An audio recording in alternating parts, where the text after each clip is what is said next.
ठीक आहे या शेतकऱ्याचे पंचनामे एवढं आहे कोकटे साहेब एकच मिनिट हा.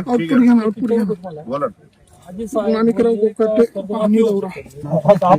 ज्यांनी रेग्युलर कर्ज भरायचं का बरं लोकांनी भरायचं रेग्युलर का बरं भरायचं स्वतःचं कर्ज घ्यायचं 5-10 वर्ष वाटच पाहिजे कर्ज माहिती तोपर्यंत काय भरायचं त्यापेक्षा बरं मला एक सांगा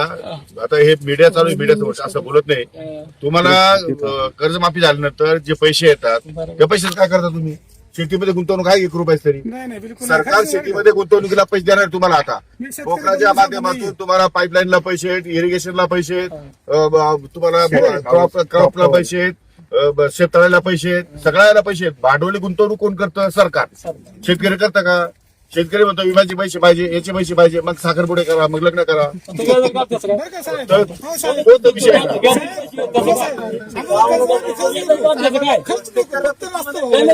भांडवली गुंतवणूक शेतकरी शेतीमध्ये भांडवली गुंतवणूक